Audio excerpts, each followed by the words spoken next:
today's program, which is the keynote address by the resource person Dr H S Gopal.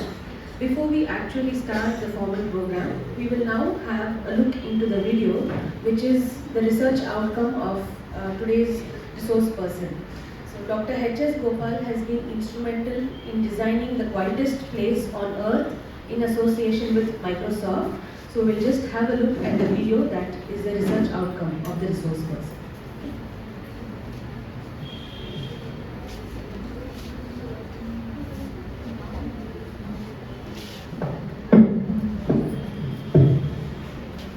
Good morning, everyone. So Sanjana just mentioned about the quietest place in the world. So have you all heard about this anechoic chamber? Have you seen that? Anybody? Okay, can you tell what is anechoic chamber? Anyone? Sound treated? Room. Okay. Any smaller version of that which we use in clinic? Here question. Audio booth, okay, to some extent, yeah. Really immersion, somebody said, yeah, we have two anechoic chambers in the college, if you are not aware of it. One along with the FP40, Phonics FP40 hearing aid analyzer, and one the smaller versions of it I'm telling. And another one we have is the Inventis one in the hospital, which we use for electroacoustic measurements and radio measurements. Now, what is anechoic chamber? What does the name suggest? No? Okay, so we don't have first years here, so I hope everybody are aware of these terminologies at least. But when I was in my first year, I had seen this particular chamber, which was like an oval-shaped chamber in the institute where I studied, and it was very fascinating to see that particular shape. So I asked one of my senior about this particular structure. She said something, some anaconda chamber, something. I got scared and never went close to that chamber anytime. But then you will have this one batchmate who will teach you everything wrong. All of us have that. So this particular person who he came and taught me the anechoic chamber. So then he said the name what he taught me was it's not by it's not anaconda chamber. I said, but it's oval shape. It was an oval shape, the chamber which we had. So he said it's an egg-like chamber. So okay, an egg-like chamber. And that's what I had learned about the anechoic chamber in my first year. Slowly, of course, within few years, learned little more about it. But these are essential things for our measurements, not just in audiology, even speech also. Because the recordings, and that's a smaller version of anechoic chamber which we see in the along with these instruments. But even the audio booth or the audio room or the recording rooms are supposed to be anechoic. The name itself says no echo, means no reverberation, and it is supposed to be sound-proof room also, where we regularly do the recording of the audiometric testings. Okay. So as Sanjana said, this Dr. Gopal, today's resource person is the one who has developed the most perfect anechoic chamber so far developed. So we will see few videos about how they made these anechoic chamber and what are the characteristics of these. And then that will give you an idea about the resource person and the kind of work he did. Maybe if you have any doubts regarding these videos or the things which are discussed in the videos, we can of course interact with you personally and clarify those also. Okay, so shall we start with the videos now?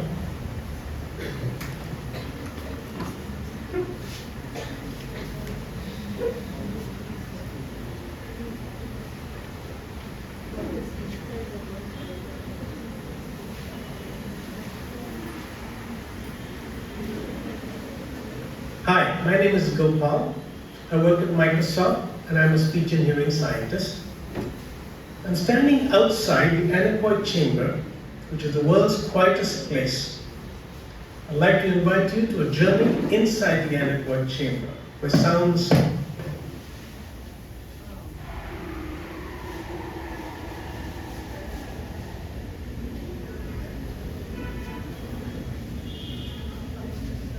made here, like when I'm talking, gets absorbed by these wedges.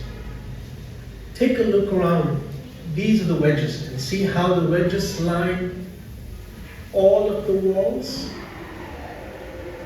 including the ceiling, as well as the floor. So I don't have a real floor anymore. I don't have a solid surface of flooring. What I have is steel cables that serve as flooring for me. And these are the same steel cables that are used to stop aircrafts and aircraft carriers. Give you an illustration of how sound is absorbed. When I'm talking to you, you get to hear my speech directly. My direct speech is aimed at you. As I rotate, you'll get to see my speech change quite a bit when I go full circle. I'll do that again. My speech is directly coming to you now. As I turn around, much of my direct speech is absorbed by the wedges. What you hear is sounds leaking from around the head and coming to you. Okay? So one more quick run. Here when I'm talking, as I turn around, you'll get to hear the difference between direct versus how much of it is absorbed. 99.999% of the sounds are absorbed by these wedges. Low frequencies get trapped in here but bouncing back and forth. High frequencies are completely absorbed by the wedges. These chambers are extremely valuable when we develop anything in audio technologies. From measuring X boxes, console fan noise, for example, or the components in a surface. Some of the components make sounds very low level, but they are there. We measure them in this clean environment, which is the purest form of recording without being interference from the walls or from the outside. So we better our products for audio performance. Anything to do with audio where we have microphones, loudspeakers to measure distortions of a surface, products, our consoles. These kinds of chambers become extremely important for us. There's a second big feature of this chamber. That is how much sound it attenuates from the outside to the inside. How much sound is killed by building this barrier. What I'm going to do is open the door and let you hear what our engineers are doing on the outside. They're listening to loud music while working.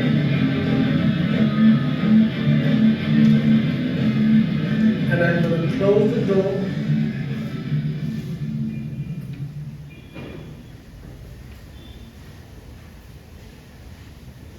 Should be a dramatic drop.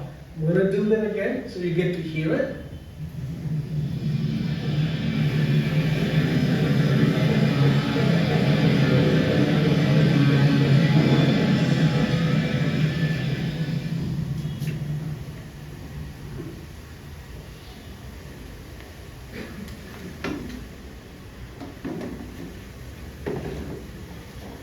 So these walls and the wall outside of this chamber, the concrete wall we have, attenuates about 110 dB of sound. That's a lot of sound that it cuts out, and that's by design.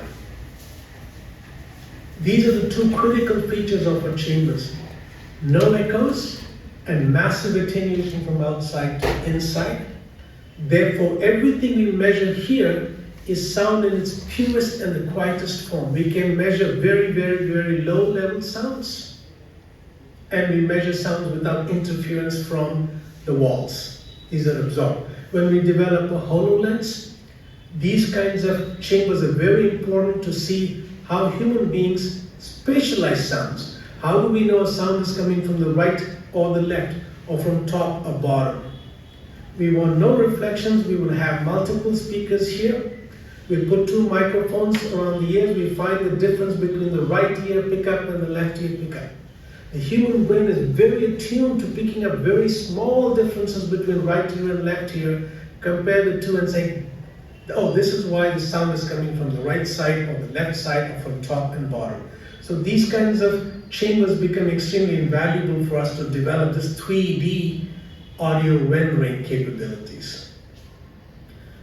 I am going to step outside the chamber now, and you get to experience what silence really is about. I hope you enjoy it. Thank you.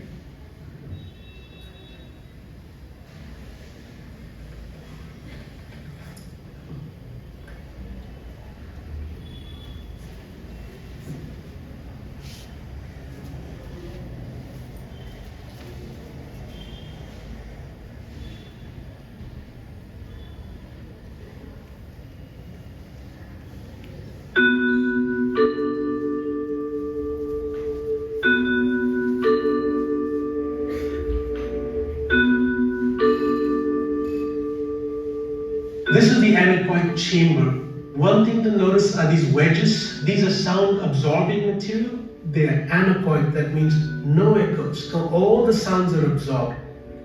To give you a rough idea, the Brownian motion, that is a random air particle in space, is around minus 23 dB.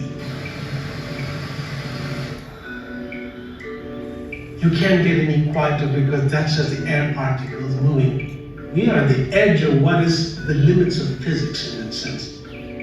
We have exercised attention to every detail as much as we can. For any measurement we do in engineering and science, our criteria is to say, is it a meaningful measurement? And that just means, is it valid what you're doing? It has to be repeatable. To do that, we need highly controlled environment. So these labs are about creating rock-solid, acoustically controlled environment. When you plug in your power supply into your device, for example, it makes noise. When you adjust the brightness of the display on the screen, it makes noise. This chamber gives us the opportunity to look for those really small signals that can have a big impact to the end user. One of the big things right now is a personal assistant, right? Like Cortana, for example. I think you will see more and more that Cortana is becoming a bigger part of your life in general. For that to work well, audio is very, very important. Audio on the microphone side and audio on the speaker side. I'm sure there are a lot of people trying to do that right. Yes, yes. So we want to Yes. We always want to have the best tools available for the job. This is what it is. It's the best tool available. I think within Microsoft, it's a tool that we can use across the company for scenarios we probably haven't even thought about yet. It'll take a huge effort. If it could have been done, everybody else would have been doing it. Guinness tells us we need to reach minus 13. I think we're going to get to minus 16. I think we're going to beat it by 3 dB.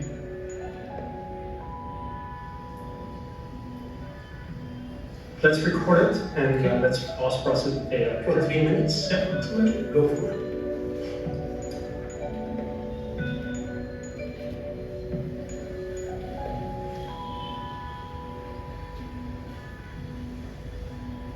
Let's analyze that. Okay. We're going to push that to the templates. Okay, 26 dBA.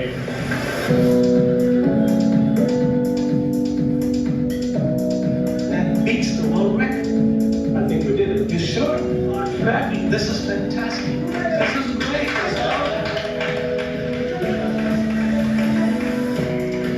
It's a great accomplishment. We have best-in-class labs and best-in-class products.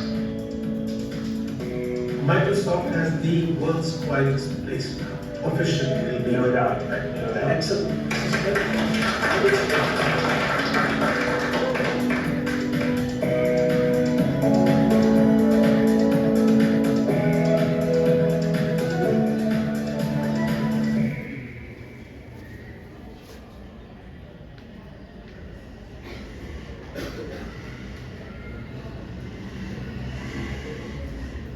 The challenge was to make something that is super versatile, but makes you also productive, and it needs to be a perfect companion for you at your workspace. How are we going to do something new that Microsoft hasn't done before?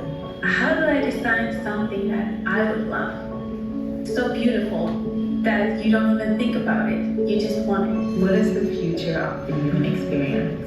What are the experiences you would want to hear in audio? Hi there. What's on my calendar today? Do I find an assistant valuable? Those are all the things we sort of have to take into account and even start understanding for ourselves as designers. How are we going to be different? Why Microsoft? How are we going to stand apart from everybody else? You know, where do you start? Why human science in a technology company? So who's the technology for? It's for the human. I go as Gopal, and so nobody forgets me, so I'd say my name twice. Different story. My name is Daniel Bond. I'm industrial designer for the Surface headphones. Nowadays there are so many devices and experience is asking for our attention. How do you create a sense of personal space within an open office environment? We kind of believed and went with this notion that when you do have your headphones, you can actually escape into another world. We wanted not to do just a music headset. We wanted to build a productivity headset. This product would really help you by canceling out the noise around you or amplifying the noise around you if people were to talk to you. So we thought this was the perfect kind of work companion device. We said, why don't we give the human, the actual user of the headphones, to control how much noise they want to eliminate and how plugged in they want to be the environment. We came up with the idea of the dial. If I rotate the dial, I can increase the amount of cancellation. Rotate it one other way, I can begin to hear everything around. Victor, can you change the noise to aircraft noise, please? And then make it louder too, so I can play with my noise cancellation headphones.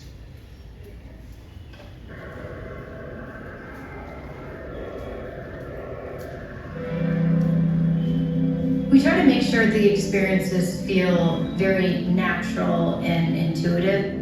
We got inspired by hi-fi stereo sets, where the volume knob has a certain slowness to it, and that's something we wanted to mimic. We tested out like 10 different sets of creases to really make it the right smoothness, stickiness, and fluidity. We can just come up with new ideas, review them, talk about them, change them, take each other's ideas, and lift them even higher. And it's a great atmosphere.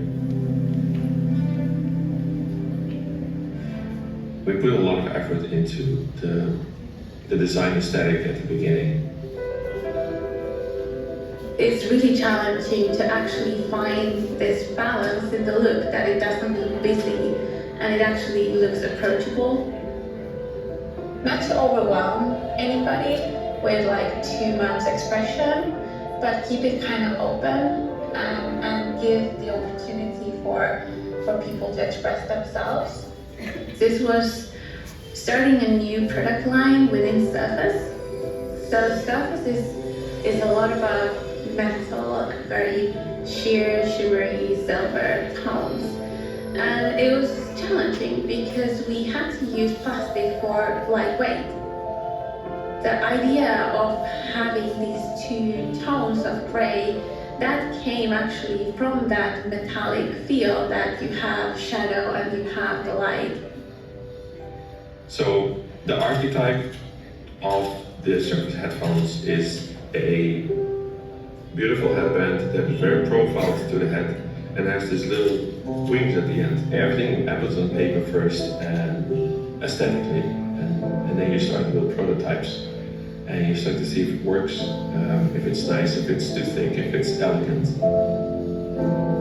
The wings actually make it come closer to the head so it fits nicer over the head profile. We in Human Factors do study the human, the diversity of humans. Right ear, left ears are different. For some people this is more flared, for some people it's more closed off. Everybody's heads are different. We've got people with different head sizes, head shapes. That's a major challenge, isn't it?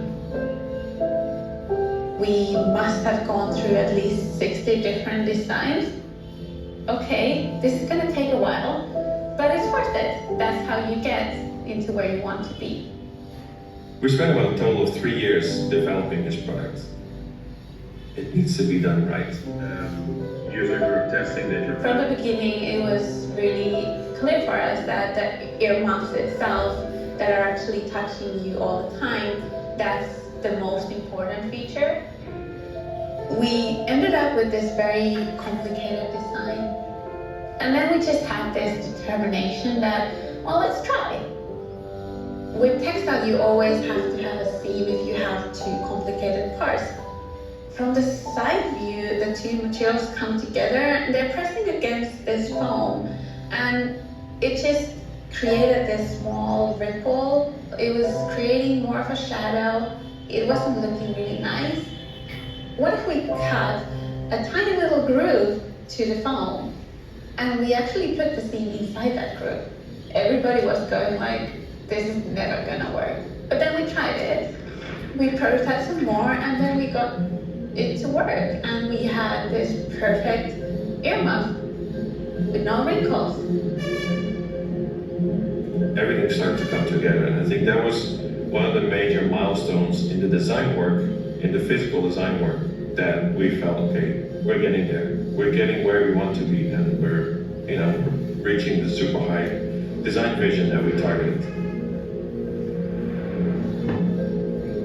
In our studio, we kind of came up with this idea of using vignettes. Good morning, Chris.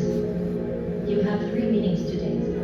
The vignettes are really sort of like this quick moment that allows you to see a character moving through, a set of experiences or a scene or interacting with people, and you get a sense of how that device would work. Really understanding, what we're trying to build and why we're building this. I want to make sure that we are solving human problems, like real human problems. This was the first ambient device from Microsoft with an assistant. I see 3 events for today. Other devices that we're building, we have a clear visual understanding of what happens on the screen. Now we're building something with this digital soul, but it's all in audio. So now the headphones change the dimension. They now become intelligent edge. I'm excited to kind of see how we evolve into this space. This is probably just the start of like many really interesting modalities that we'll see in the future.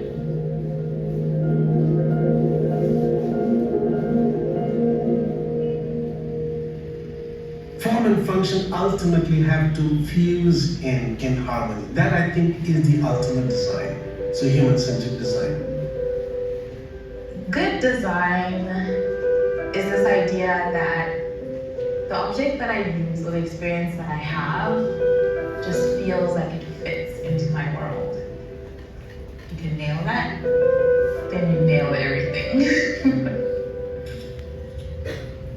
Good design is actually something you would not necessarily notice.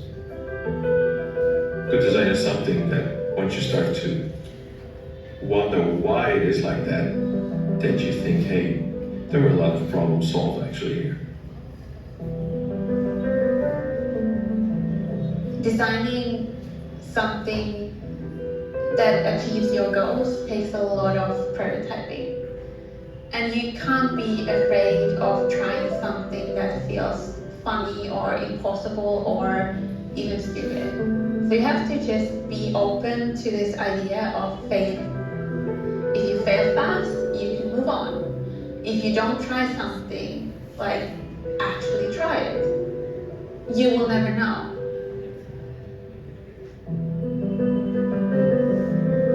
I'm curious, what is the response you would love from someone who's using the headphones for the first time? I mean, it's usually something very emotional and not super tangible, but I would want someone to see how much they love them. Makes me proud being able to have done this project, seeing your work out there, seeing people appreciate the product. Do you want to go up and say, I made this? I just let them enjoy it, yeah.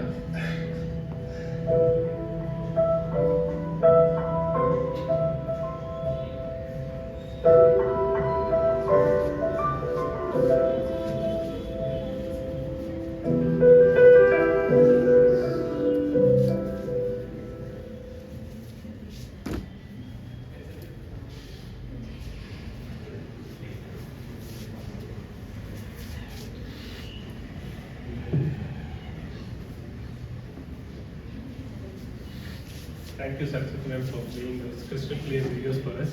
I hope the works of Dr. Gopal is not clear to you. Maybe you've got a glimpse of what all he does. And that shows how much a speech engineering profession, with the knowledge of acoustic along with biomedical engineering, just like Sakshatram madam, can do for in our field or for the technological advancement. Now we have seen few developments what they have done. One of course is the anechoic chamber. Now I've seen some of the interns or MSCs doing the noise measurements in our audiological audio rooms, sound treated rooms. What are the kind of recordings which you have generally got? Just to see whether we can break the Guinness record. At least there was some noise at the lower frequencies. High frequencies are generally good. You don't get to record any noise, but low frequencies we record some noise, because as they said, everything makes noise. Instrument make noise, light make noise, AC make noise, everything makes noise, and including the air particles. So we don't get very good recordings at the lower frequencies, but they could record such low noise even at the lower frequencies also. And as we had discussed earlier also, such chambers are essential for many experiments, including psychoacoustical experiments and your audiological experiments as such. Also, we have seen the headphones that have been developed. What are the applications of that? What you can think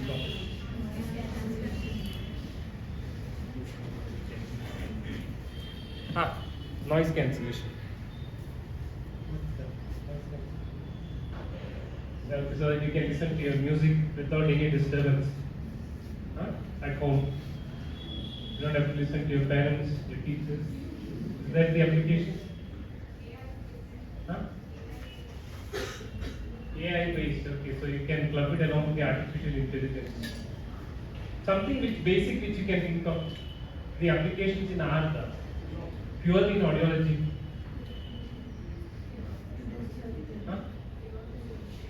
I can work as an EPD. So you have seen sir listening to 130 dB noise, the aircraft noise, and he could reduce it to almost minimal. So it can work efficiently as an EPD, don't you think so? Let it be in the airport or in the industries, that would be a good, or it is an active ear protective device. Along with that, don't you think that such things can be utilized even for audiological screening also, where you do not have any audio room or audio booth? We do have some of such instruments. Hemant said that Hemant said a Kudu wave audiometer, something like that. Kudu wave sir, the other day they had come and they were ready to give us a demonstration also of such headphones which does not require these audio booth. Such things can be utilized at least for screening. And we also know about we have some research evidence about these effect of long-term usage of these headphones, long-term usage of these headphones at high volumes, and you generally increase the volume when there is noise around them. So if we can eliminate that noise, we can expect them to listen at very low levels, at least not very low, at least low levels or medium levels of 40 or 50% of the volume control, reducing the effect of such the music or any entertainment or whatever you listen to your headphones. So it does have few applications. These are certain points. You can think of more of it and you can clarify it with sir directly. He is here. We are expected to meet him in another 5 or 10. Okay. So we'll wait for some time patiently. You can think about the videos which you have seen and you can create some questions also which we can discuss in the sessions. Thank you.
Okay, just to keep you all quiet, and I'm here to entertain you all. Vipin wanted me to tell you some things about Gopal. Let me take off my mask. Gopal was my senior at Aish. I think for 4 years or 3 years senior to me. And even as a student, he was extremely brilliant. Okay, and we were intimate. We really didn't want to talk too much to him because he was that level of brilliance. His knowledge of physics was extremely good, and I heard him talk about those Brownian currents, and I still remember him as a student talking about Brownian currents. At that point in time, it made no sense to me. And he was talking about it in terms of tinnitus. He says, is tinnitus because of Brownian currents? Okay, and so as a student, he would always be the one who would ask questions in journal clubs, clinical conferences, take the discussion up to a different level altogether. And I think the teachers had to also keep in pace with him and try and understand things that he would ask about. And the main thing, my major interaction with Gopal, and as a student I didn't interact too much with him. We were a very, very small community. Guess how many students were there in my MSc batch? 5, okay, little more, 8. Not too bad.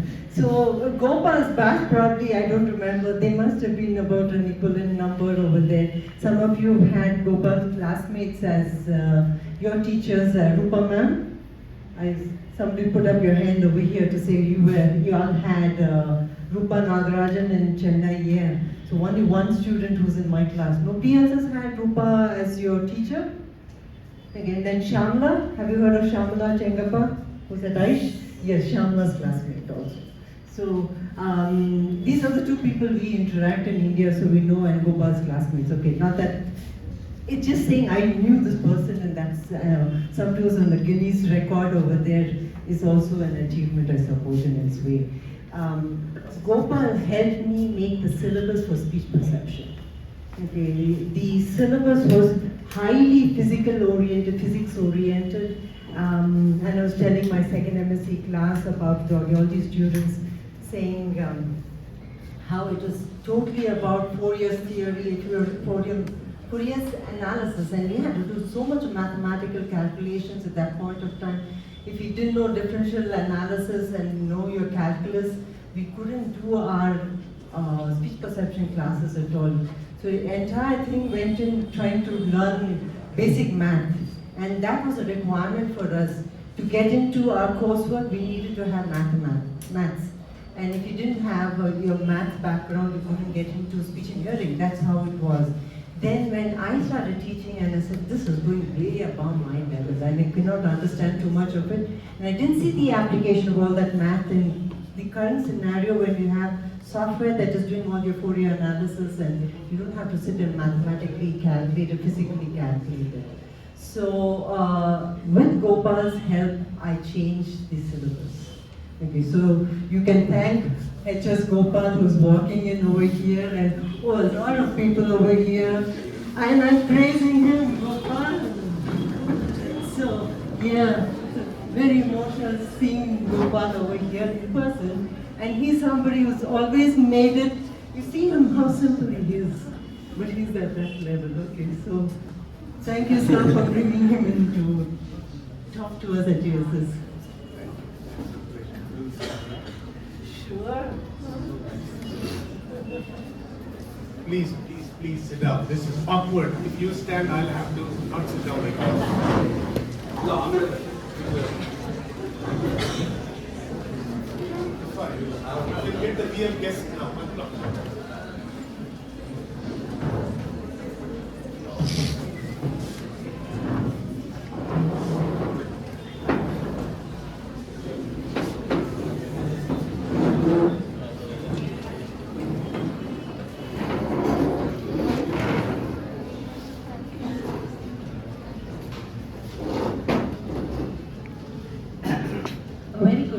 To one and all.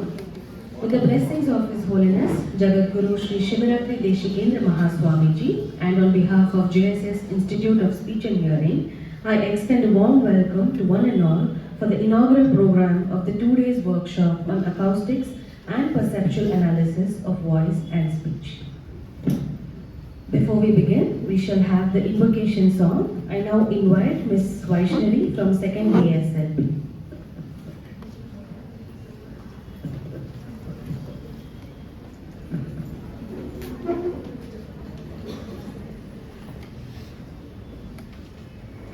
ज्योतिरूपिणी ज्ञानदायिनी ज्योतिरूपिणी ज्ञानदायिनी Jaganmohini शान्तस्वरूपिणी ज्योतिरूपिणी ज्ञानदायिनी निगमागमनुते नीरदलोचने निगमागमनुते नीरदलोचने नित्यकल्याणी निर्मलरूपिणि दीनजनमनोल्लासिनि वाणि Veenapani पन्नगवेणि ज्योतिरूपिणि ज्ञानदायिनी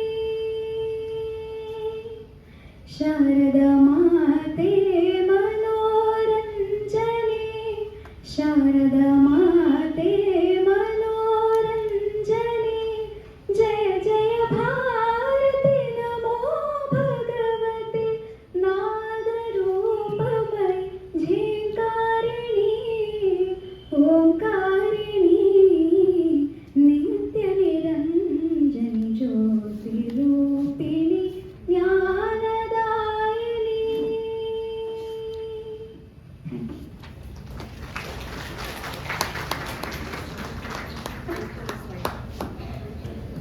Thank you, Ms. Vaishnavi, for the melodious invocation. To have an auspicious start to the program, I request the dignitaries to kindly come forward for the lamp lighting ceremony.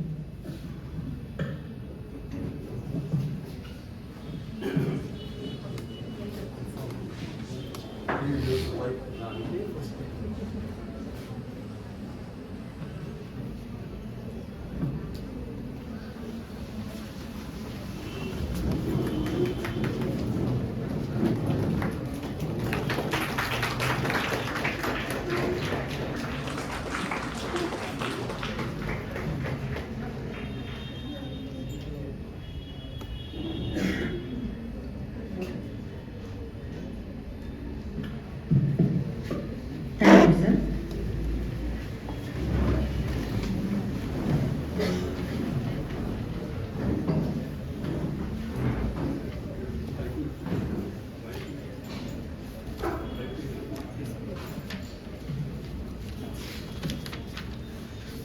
I feel privileged to introduce the resource person for today's program, Dr. H S Gopal.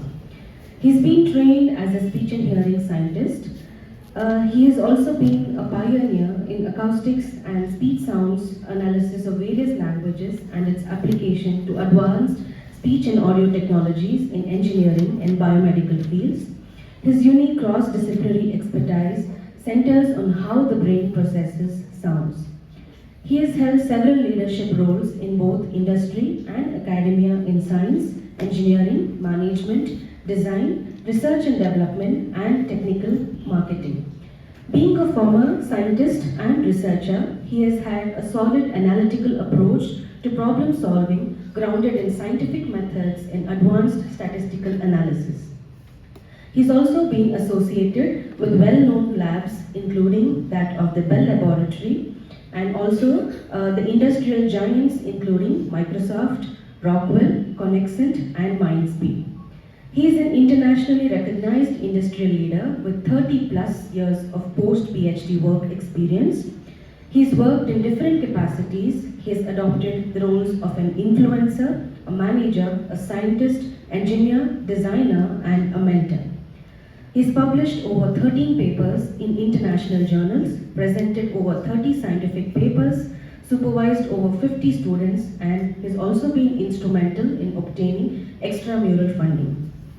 He served as a member of several administrative committees. He's been the designer of the quietest place on earth with the development of an anechoic chamber at Microsoft, resulting in the Guinness World Record, and had a huge impact on influencing customers towards Microsoft devices. He's been involved as a designer and co-developer of numerous speech and audio technologies. With this brief note, I extend a warm welcome to Dr. H S Gopal, who's being the resource person for today's program.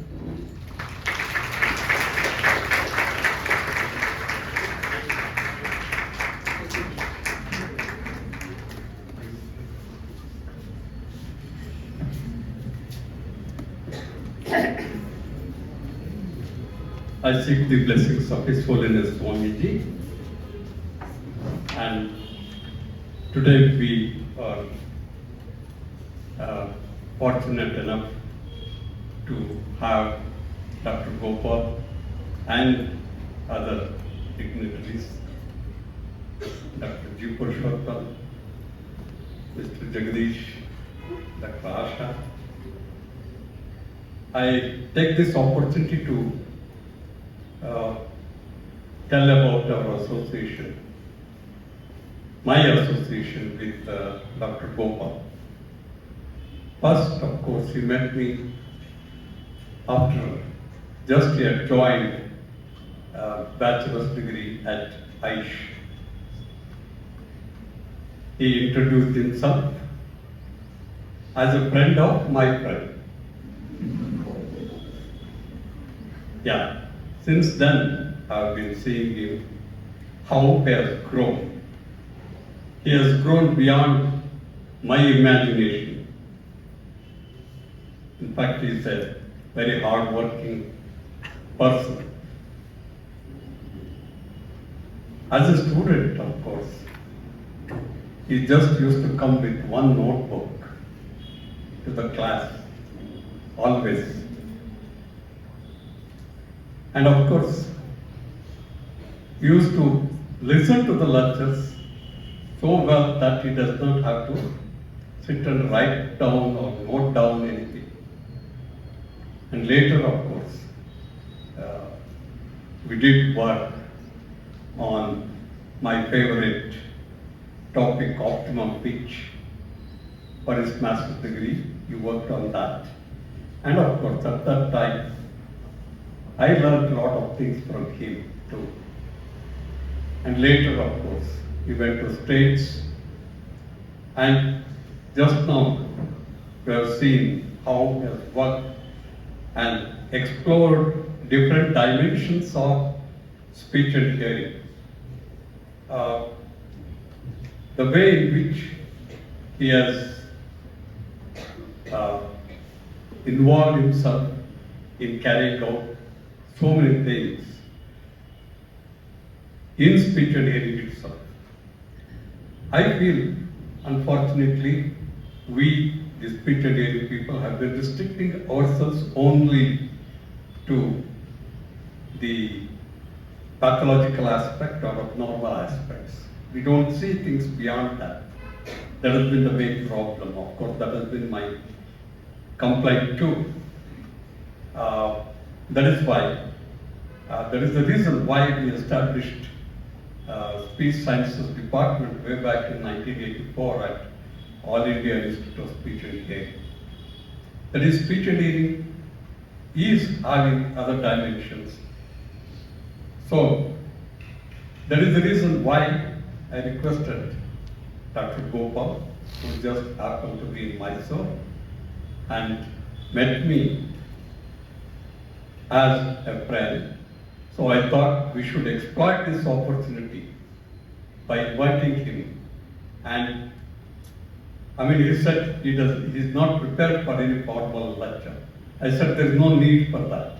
Just you tell us about your experience. That will be more than sufficient than the formal lecture. Because he has worked in so many areas which we had not even thought of. So I requested him and he has kindly agreed for that, and he is here with us. And I'm sure he is a good speaker at the same time, let me tell you.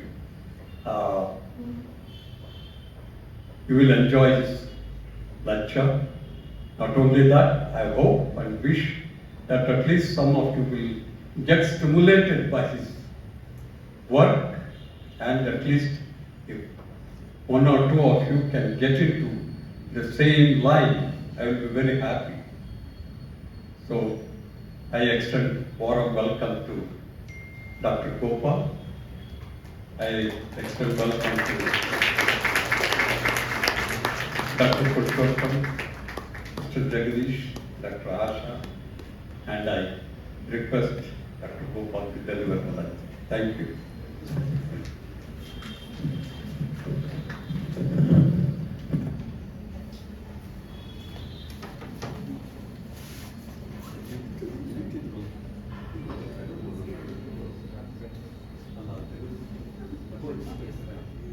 If you want.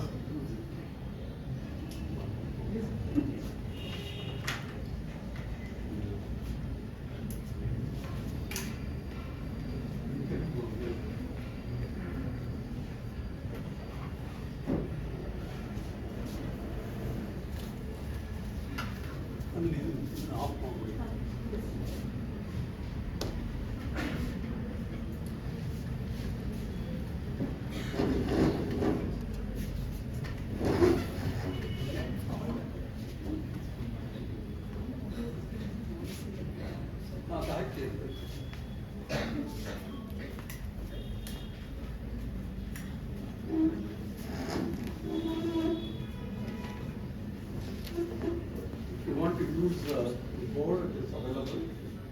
I'll try not to. No, in case you feel that.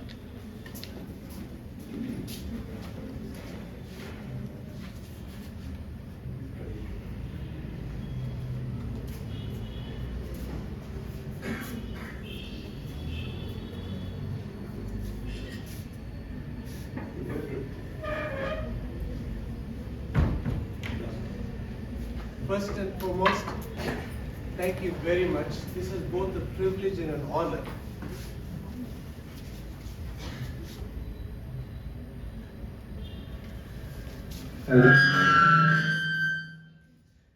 Thank you.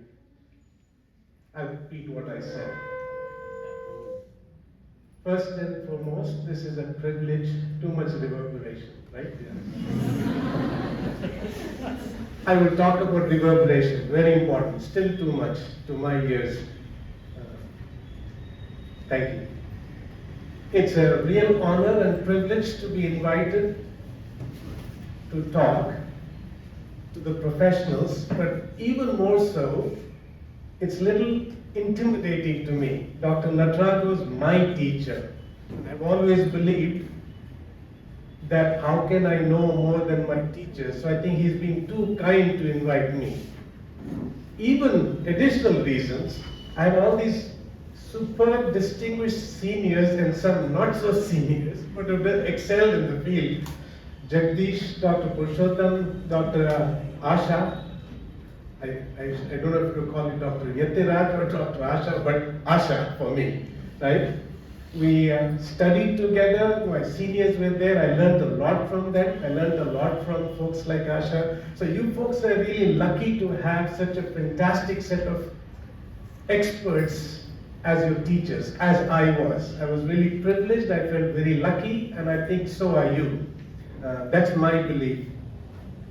The third thing I would say is, I am the least qualified to give you a talk. I don't like the word lecture. You saw the word lecture. I'm not a fan of lecture. I've always believed in the interactive approach. I learn auditorily most of the time, and I hope we can do the same.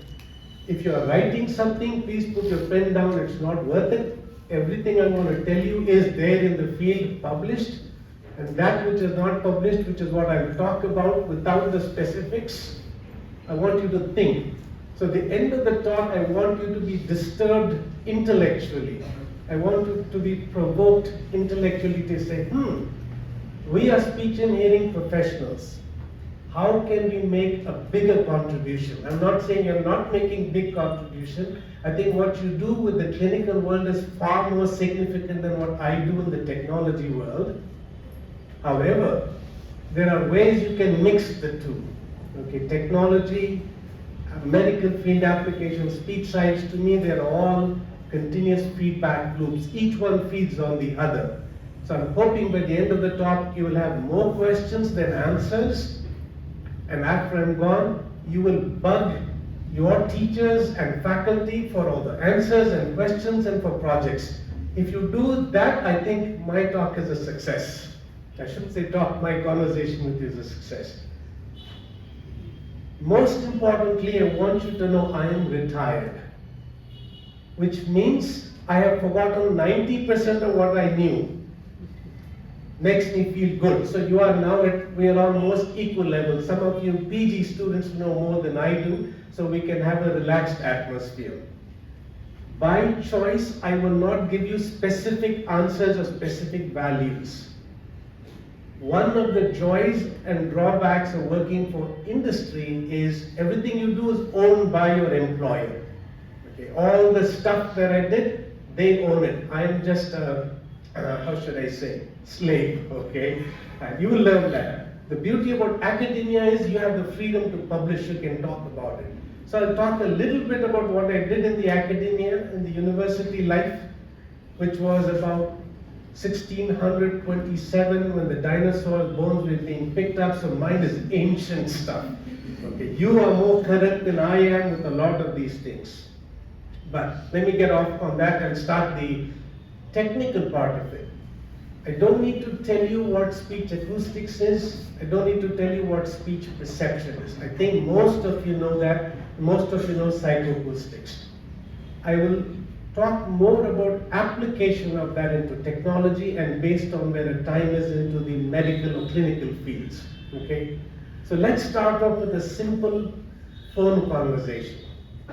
So when you pick up your phone and call someone else on the other side of a phone, let's call this a smartphone. In my days, they were dumb phones, but those were the best phones we had. They were called as landline phones. I don't know how many of you know what a landline phone was or what PSTN is, public switch telephone network. If you don't, that's okay. There was no wireless. It was all wired. You had to pick up, dial 0 or dial the number, you have to wait for a while. Sometimes you went to the operator who says, which number do you want to talk to? You gave them the number, they connected you, you could hear them switch, and you talk to the other person. That was the old landline. Today we've gone beyond that. We have smartphones, you can do wireless from anywhere. Okay. Any thoughts on why or where speech science or hearing science or psychoacoustics or linguistics has any relevance in smartphone technology? It's okay, please don't feel shy. I want you to raise your hand and ask or tell me. There is no such thing as a bad question. Even if you curse me, that's okay. Any thoughts? Anybody, any ideas? You're much easier students than I was. I would trouble my teachers with a lot of questions, and that's why they were kind to me. Okay? Go ahead and just think about what do you need as a speech hearing scientist that could be relevant in a smartphone. Did I hear someone say microphones? Yeah, please. So microphone will be able to pick up the speech and we have to transfer it to the other side. So let me rephrase what you said. We need microphones to be able to pick up my speech and transmit that speech to the other side. So the other side I will need a speaker. Okay? So typically we do handheld, like I'm doing is not handheld, on a smartphone. So good question. Where would we put the microphone? Where would I want to place the microphone? Near to the mouth, right? And the speaker will be near to the ear. That's a standard design. Okay? We want the microphone as close as possible to the mouth and the loudspeaker or receiver as close to the ear. Common sense. Then you switch to speakerphone mode. What happens in speakerphone mode? So do you all know that there are more than one receiver or one loudspeaker on a smartphone? When you switch to speakerphone mode, it's a different speaker and different set of microphones. So the design principle is to have the maximal distance away from microphones to the loudspeaker. Dr. Rajlakshmi, welcome. Thank you very much. When I am talking this way, my receiver is here and my microphone is here. When I switch to the speakerphone, typically the speaker is at the bottom and the microphones are at the top. Why would we want to do that? Any thoughts? Why do we want to keep the distance long? Feedback. Because? Feedback. Feedback. Exactly what you heard happen now, right? Even though this is 2023, almost every conversation, every talk I go, this is the first problem. We still haven't solved the basic problem of feedback, right? We don't know how to set the levels, we don't know how to test it, but there are automated ways of doing that. Okay, we'll get to that. So we want to reduce feedback. Feedback is a howling that creates big problem. Most of us use the phone this way. When you do speakerphone mode, we keep it on a flat surface. Okay? Sometimes we keep it on the other side as well. If I put my phone on the desk on the opposite side, then now the loudspeaker is facing the desk or the table and the microphone is here. I haven't told you where the microphones are. What do you think? The feedback should increase or decrease? It's okay. Take a good answer. It's a simple answer. Yes or no, right? Feedback increases or feedback decreases? Some will say increase, some will say decrease. It actually increases. The vibrations and leakage go on. So it's very important to place the microphone and loudspeaker in certain positions. So if you look at smartphones, most microphones are placed on the edges. Earlier smartphones, the microphones would be placed on the display side. Now the microphones typically are placed on the edge. So you can place the handset any which way you want. It's not going to block unless you stand it like this, which is a rare instance. It won't be stable. Okay. So the position of microphone becomes important. So one is for avoiding feedback. What could be another reason you want the microphone placement to be good? You gave me the partial answer. You want speech to be transmitted to the other side clearly. So what would be two metrics of we say clearly to the other side? What do you think when I talk? Are you listening to me? Okay. How clear is my speech? There's the feedback. That's my doing. Don't worry about it. So how clear is my speech? Is this intelligible or is this intelligible? Second one. Right? So intelligibility is the first dimension. And who studies speech intelligibility? Speech and hearing scientists. You have all kinds of intelligibility tests. Okay? My own knowledge of 45 years ago, SRT, SD, W22 lists, NU tests, speech annoyance test. Okay, I'm sure you know more about this.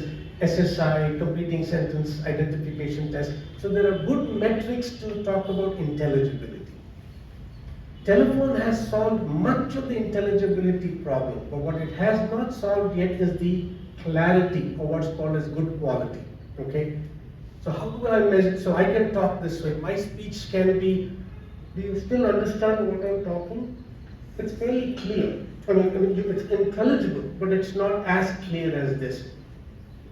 90% of speech telecommunication is focused on quality. They capture intelligibility. So let me talk about that part a bit. You know what narrowband speech was? I told you what telephony speech was. Okay, almost all telephony speech up until 80 years. Let's say about till 20 years ago, before the smartphone came into play. So they only would transmit anywhere from 300 hertz to 3.3 kilohertz bandwidth. Okay, everything else is filtered out. So what do you think is a speech spectrum? Where does the speech signal lay? Take a guess, it's okay. what's the lower frequency for speech that's important?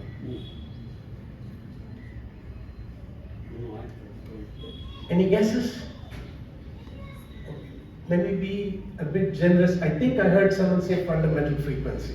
I know you didn't say it, but let's pretend someone in the back said fundamental frequency. Okay? They know it. I know. They're feeling shy because your teachers are there. No, I told Dr. Nitraj, this is going to be an informal conversation. So, do you agree fundamental frequency is important for speech? Right? So, what do you think is an average adult male fundamental frequency? So, somewhere about 100 hertz, 125 hertz, depending on which culture and who you are, right? If you had listened to one of our teachers, Dr. Ratna, it will be even lower, right? But other people you talk would be a higher fundamental frequency, okay? Adult male, we can say 100 to 120. In India, the typical average is 120. If you go to America, it goes to 105. If you listen to, I'm trying to think of some singers. I got influenced by Western music a lot. Oh, Gangubai Hangal's speech, okay. You can go down till 80 hertz. Very few people talk at 80 hertz as an example, okay. For male speech. Female speech, 220, 230. What about child's fundamental frequency? Much higher, 330, 400 and so forth. So I just told you, for 80 years, telephone communication was dropping everything below 300 and only up to 3.3 kilohertz. Everything else is removed. On the phone, that wasn't transmitted at all. Even today, 2G, 3G phones up to a point do not have any information below 300 hertz and above 3.3 kilohertz. So how do we hear the pitch? How do you know it's a male talker when someone talks to you on the cell phone? Missing fundamental. Missing fundamental frequency. So they exploit the psychoacoustic phenomena. They're looking at the periodic signal. Okay, the fundamental frequency repeats itself, right? Let's assume 100 hertz, 100, 200, 300, 400, 500. So the ear is not only doing spectral analysis, it's doing temporal analysis. We call this as phase information. Where does that knowledge come from? Is from hearing science or psychoacoustics. We exploit that, but the brain takes it for granted. You cannot even tell that there is no fundamental frequency for males. Females, okay, partial to females, so female fundamental frequency carries through. Is there anything important in the speech signal beyond 3.3 kilohertz? Any sounds? Those of you who've done acoustic analysis of speech, anything, any speech sound that has frequencies greater than 3.3 kilohertz? You want me to be quiet, right? So all the fricative sounds, most of the alveolar fricative. If I'm using buzzwords, stop me and say, what do you mean by alveolar? Okay, so you all know alveolar. If you've done phonetics, little bit of linguistics, you will know what alveolar. Those come around 6, 8 kilohertz. They go much higher. So those are also cut off. On the telephone, we always have a problem with identifying thin, F-I-N, T-H-I-N, shin, sin. These are minimal pairs, right? So you all know, so I'm deliberately saying minimal pairs, so I want you to think, what do they mean by minimal pairs? Only one phonemic difference and one feature difference that changes the meaning, right? So how am I doing for those in linguistics? Did I get that right? It's my old knowledge. So far so good? Yeah, it's okay. You can say down means no, made a mistake, I'll try and correct it. I think you folks are really scared of your teachers and our seniors. So all of that is removed, but the brain fills it in for us because of massive redundancy in language. So let's talk about redundancy. Today's talk is about acoustic analysis and speech perception and its application knowledge that fields. We'll talk about this field for quite maybe 3.5 and then still have a conversation with you. Do you think I dropped speech? I can drop 60-70% of my speech and your brain can fill it in as long as you have the context. If I told you my telephone number is 96521, can you fill it in? You cannot, right? Numbers have very minimal redundancy. Sentences, lot of redundancies. We exploit that in telecommunications. So someone like me who's on speech and hearing science, I work with DSP or digital signal processing electrical engineers. They don't have much of this information about how the acoustics of speech is, how psychoacoustics works, different sounds in different languages. So they are good at coming up with algorithms that will transmit the speech. They listen to it and say, it sounds good to me, okay? But it is our kind of expertise that says, what about these frequencies? What about these sounds? In some languages, not all languages have all of the sounds. Some languages have little sounds that are different, right? If you listen to, for example, Gujarati. Any Gujarati talkers? Anybody who speaks Gujarati? Okay, let's assume there is somebody or nobody. So they have nasalized vowels. I can say pa, pa. Not pan, but pa. It's a nasalized vowel. The acoustics are very different.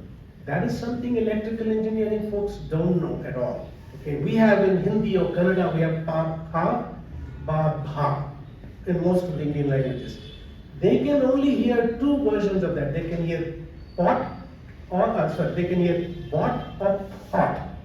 The voiceless sound is almost always aspirated in American English or most English. Okay? Voiced sounds are almost unaspirated. But Indian languages have pot, hot, bot, hot. Okay? I use nonsensical syllables in English, but you can come up with examples of that. Okay? Those are fine changes in the acoustic signal that are relevant to our languages that for a native speaker of English, they'll have no idea. Okay. Anybody speak Malayalam? Or Tamil has these sounds like param. Okay, I say param, they say param. It is neither la nor ra, is somewhere in between. I don't know why Malayalam gets confused about it. They should be clear, they should pick a sound. It's either la or ra. But that's something unique to that language. You have to know that language and say, how did those sounds, how did that get transmitted to the other side? And I'll talk about where we play a bigger role in this. So that's what we talk about narrowband speech. For 80 years, that's what telephony was. And why would they do that? Why would they cut off so much of speech and only rely only up to that 3.3 kilohertz? Let's round it to 4 kilohertz. Any thoughts? Why did they not do bigger band? Right? Transducers couldn't do it. So one is transducers couldn't do it. The other answer is they have to transmit the speech of hundreds and thousands of phone calls. Each wire in those days would only carry one phone call. Okay, that's not the case with cell phone. In the wireless technology, you're given some bandwidth. You want to put as many voice signals on the channel. The bandwidth is what's constraining. The telephone bandwidth is what was constraining back then. So they only could transmit that amount. As the transmission technology changed, copper wires are very expensive. Wireless is better in some ways. So they want to put in, every time there's a cell tower, the way 3G, 4G is designed, one tower can handle at any given time 200 or 250 calls. If you need more, you need to have another antenna. So you will see antennas somewhere on the roads. It's not just one antenna. You will have a 360-degree coverage.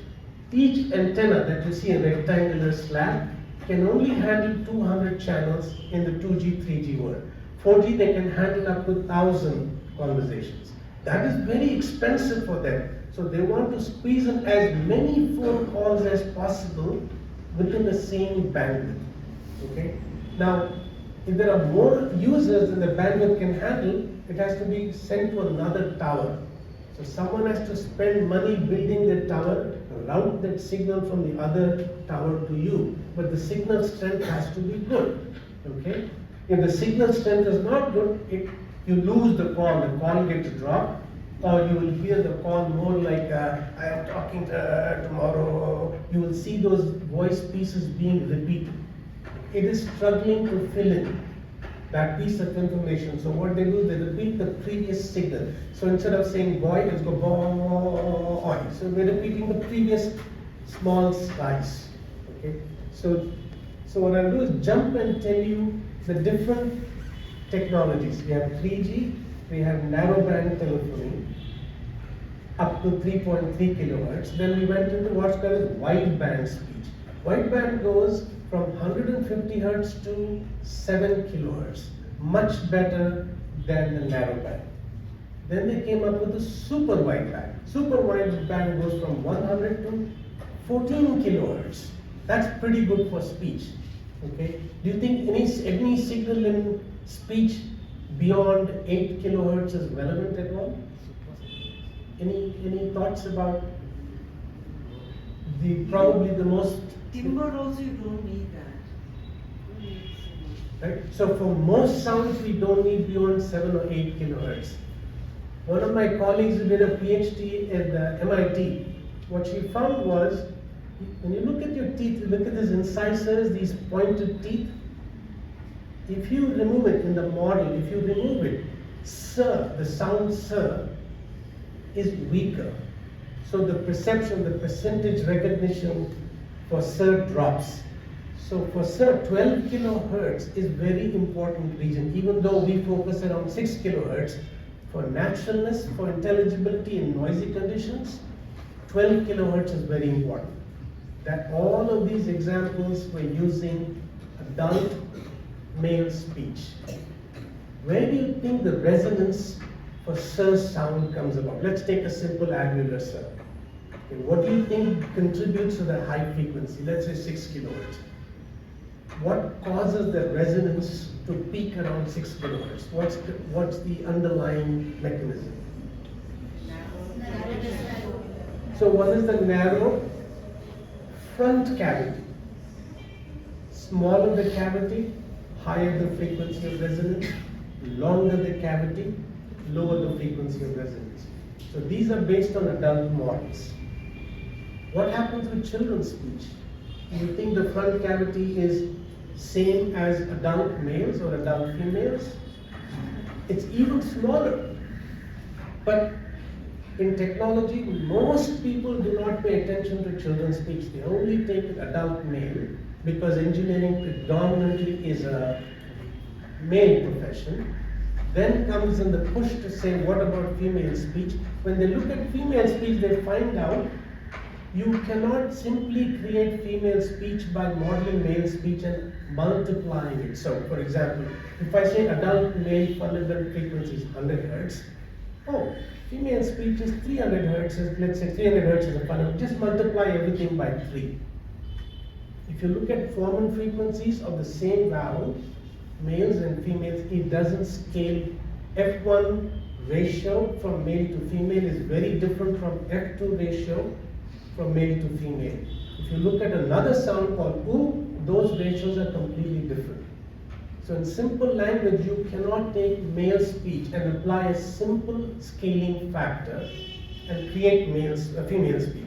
So a lot of push came about from female scientists and engineers to say we have to model and study female speech.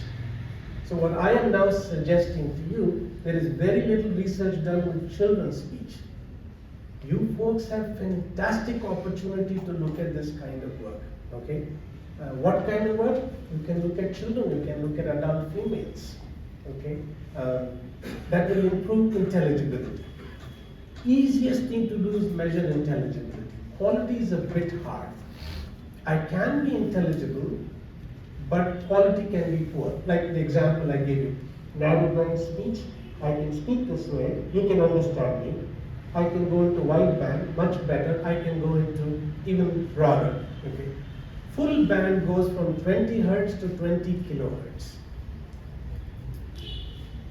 How many of you can hear 20 hertz or 30 hertz or 18 kilohertz or 20 kilohertz? Anybody who wants to be bold and raise your hand? As you get younger with age like I have done, Okay? High frequencies, low frequencies are more of a dream, like more imagination. Hearing, we lose the hearing in high and low frequencies. So 20 to 20 kilohertz is plenty good for speech. You don't need beyond that. But where do you think we need 20 or more than 16 kilohertz besides speech? Hint. All electronic media generates ultrasounds. Ultrasound goes beyond 80 kilohertz, 100 kilohertz. But for our consumption, let's say, what else do we listen to besides speech? Music. We are very, very, very demanding and picky about music. Speech, when we use it primarily for intelligibility, we can be forgiving. I can have this picture with a sore throat and you can still understand what I'm saying. You'll be forgiving of my speech. Okay? Or you can listen to some of your professors. Hopefully you don't have professors like that. In some of the schools we have professors who come and talk in a class.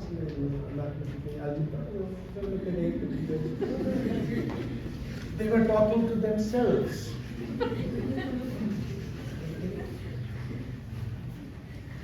Intelligibility, we have a lot of redundancy. Quality, we are very, very unforgiving for quality. Music quality, people spend thousands of rupees for good quality loudspeakers, microphones. Someone will boast, I have a home theater system in my audio that I paid, I don't know, lakhs. My math is not good now, conversion from that. People obsess over quality. Okay, you'll come and say, look at my brand new Apple iPhones. I shouldn't say Apple. Brand new phone, some company. Okay, fantastic. Listen to the audio quality. How do we judge quality? Intelligibility is, to me, a lot more objective. You can measure intelligibility a lot more than a whole bunch of tests. What do you think about quality? How do I measure quality?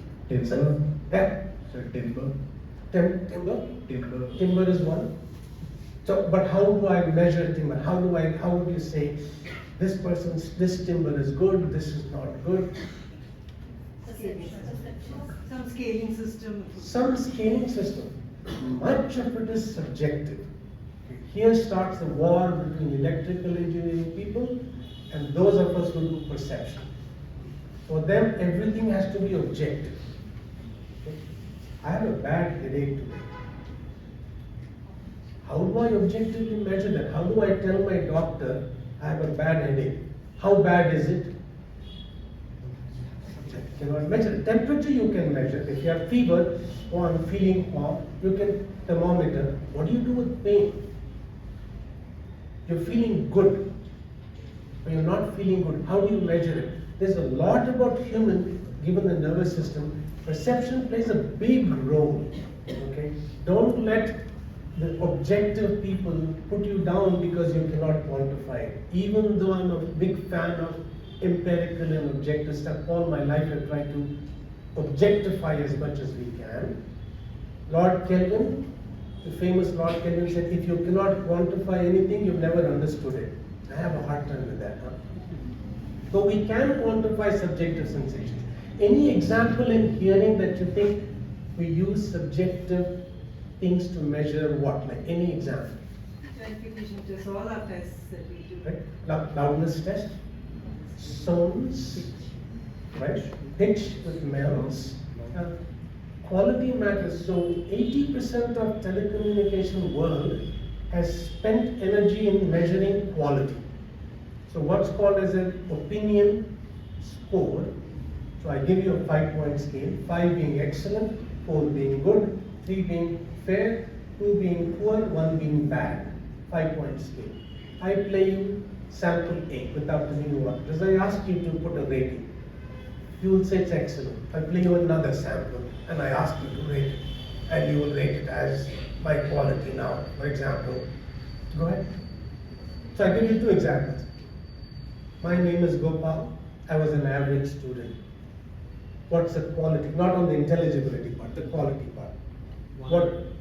It's okay. You give me your score on a scale of 1 to 5. 1. It's more, no? Good. One is good. 5 is excellent, 4 is Okay, good. okay, good enough. Dr. Asha's Yeah, bad. I understood everything.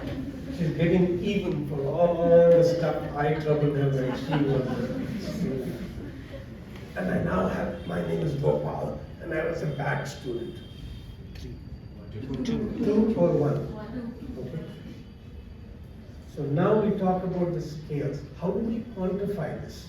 Someone says 2, someone says 3, someone says 4, someone said 1.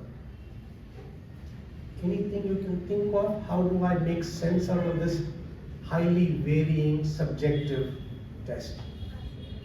And before you answer, let me give you another easy example. You went to a restaurant. Someone said, the food was excellent. Your other friend went to the restaurant and says, the food was so-so. How good is the food in the restaurant? Can you quantify to some extent objectively? Statistics. You need population statistics. You get a group of people, they're the same. You can do controlled balance tests, design half of them to listen to sequence A. You change the sequence randomly, give it to another set of people, so forth. This is called as mean opinion score. All of telecommunication, if you listen to speech compression, and I haven't told you what speech compression and speech coding is, telephony speech looks at 2 big things. Intelligibility, easiest one, quality. So about 10 years I've done more than thousands of mean opinion score tests. That's one example I gave you, okay? When we design speech codecs, and I'll tell you what that is. Mean opinion score. So you need average. Is that good enough? Range.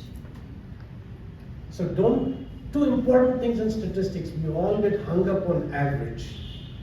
Very important. But just as important is variability. Standard deviation. So if there's nothing from the start, just take away 2 things. Average alone is not enough. You need another number called standard deviation. Doesn't have to be 1. You can define it at 1.96, 95% of the population falls into that. So that's a big chunk of it, okay? So I am feeding in statistics into a little bit of speech science and hearing science, okay? So how they judge quality is based on mean opinion scores. So let me talk about where that is relevant in speech coding. So what is speech compression or speech coding? Any thoughts? It's okay. Some of you may know the answers. If you don't know, it's okay. Say you don't know. Yeah, please. How different sounds are coded, like how different cells in the brain process different sounds, how it reaches to our brain. Good answer, broad answer. So let me push it back to a little more specifics. Remember the telephone world I said, how do we digitize signal? We send telephone signal. 0 1s. 0 1s. So what we do, let's say 4 kilohertz is my cutoff frequency. What's the sampling frequency I need to capture 4K at least? 8K. Theory is Nyquist theorem is 2.2 times the highest frequency. So let's round 3.3K results in 8K. Much of the speech compression world says I need 8 kilohertz sampling, which means 8,000 samples per second. Each sample, I need how many bits? What should be the level that I need to capture? 8 bits. 8 bits. With 8 bits, I get 2 to the power of 8, 256 levels. So levels is intensity. If I have the same talk or the same speed, not all sounds are equal level. Louder, softer sounds. 8 bits captures amplitude in a waveform. Number of samples per second captures the sampling frequency. 8 times 8 is 64 kilobits. Your T1 line, maybe again wrong group. T1 line, when we did with PSTN, 64 kilobits was spent for one voice channel. Okay, bits become very important. Then comes speech compression. Speech compression says I can reduce, I don't need 64 kilobits. I can do it with 8 kilobits. How can I have 1:8 compression and not lose quality and not lose intelligibility? So how do they do this? They take speech, every 20 milliseconds of speech is captured. You call that as a frame. This is for waveform coding. In 20 milliseconds, okay, you look at that and now you do some magic with it. First analysis you do is analysis by synthesis, source filter theory. Everybody knows what source filter theory is. They look at 20 milliseconds of speech and say, let me extract the formants, resonances of the filter. You keep that. Okay? So before I tell you what they do there, I want to tell you the magic behind this. I missed that part. I wanted to tell you that. When you use a cell phone and talk to someone else, do you know that 70% of your real speech is never sent? Only about 30 to 40, anywhere from 20 to 40% of your real speech is sent. The other 70% is manufactured by the cell phone on the other end, resynthesized, regenerated to make it sound like your speech. Did you know that? I thought you would say yes, then I could move to something else. No. Speech compression is about trying to send least amount of bits, preserve the signal with least degradation. Let me give you an example of how that works. Some of us may know what a telegram is or what. Does anybody know what a telegram is? Not the ones who have grey hair, the ones without grey hair. You know what a telegram is, right? So if I were to say... For them, telegram is like WhatsApp. Oh, not that telegram. Good one. Not that type of telegram, but the real telegram. Arriving tomorrow, or happy news I got. So you have to type on the telephone wire Morse code. They have to, each letter you have to transmit using the Morse code. Morse code. Right? So one sentence long, that many bits are taken up.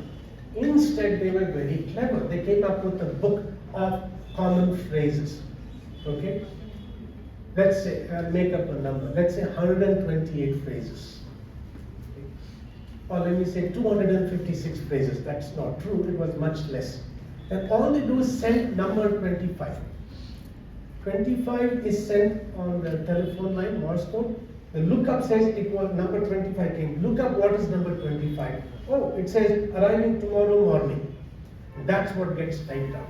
Instead of putting arriving tomorrow, tomorrow morning, that many letters, I'm only transmitting 2 letters, number 25 or number 64. So you're using the bandwidth more efficiently. So what they do in speech, 20 milliseconds is captured, you take out the resonances, then it comes the source. They model the source with synthesized waveforms and say, I have a code book. You will hear these buzzwords called code book, algebraic code book, differential code book. 1024 types of tiny amounts of source signal, each one different from the other. Now it has to say which of this source signal, synthetic source signal, when I combine it with my filter, will sound just like the original 20 milliseconds. That's the heart of speech compression. Okay? I hope that's clear, right? So every 20 milliseconds I break it down, I get my resonances, I have to capture the resonances. Then I filter that out, what's left is an inverse filter. I get my source. For voice sounds, the sources, I do this when I used to teach, I used to do this regularly. So the source, when I remove the filter, the source is from my ears, right? So I try to model how my ear is producing the sound. If you were sleeping, you would have gone along with that. If you were raised dancing, how can your ear produce the sound? I'm not talking about images. That was a test, that was a probe signal, whether you're paying attention to me or not. I didn't get the feedback. So maybe go back. Are you okay with so far what I'm saying? They will be thinking autocaustic emissions. So the ear make autoacoustic emissions, tinnitus, and all of that. Source of my speech sound. No autoacoustic emission will create a speech sound. If you do, that's magic.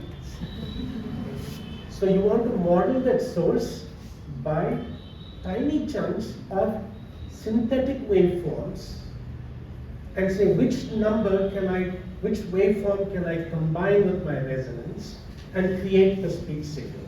That 20 milliseconds is speech signal. Then I can only transmit code book number. If I have 1024, that's 2 to the power of 8 is 256. 2 to the power of 10 is 1024. 1K approximately. Okay. All of this, when you buy digital TV, HD TV, all of these are embedded. That information is embedded in this stuff. Okay. So if I have a 10-bit code book, I can create 1024 waveforms, and then I need pitch information. I need amplitude information. So what is transmitted? Real speech is your pitch information, your level information. That's also quantized. Your filter information. Source is not sent. Source is sent by a code, 2 to the power of that many bits. And on the receiving side, I'm regenerating, synthetically recreating that piece of the source, adding my pitch information, my filter information, and recreating the speech. That's how what comes out of the cell phone today, along with voice over IP. Okay? Now, what does a speech and hearing scientist have to do with any of this? Back to the same question. So an algorithm comes up, one company says we have the best codec, use our telephone. Validation. Validation. So one is assessing how good is the quality, how good is the intelligibility, and what's my reference? What do I compare it with? The original one. Original. The best would be the original. So you take them into sound rooms, you have the original signal, then you have the recorded signal. You can compare it acoustically, or you do a mean opinion score.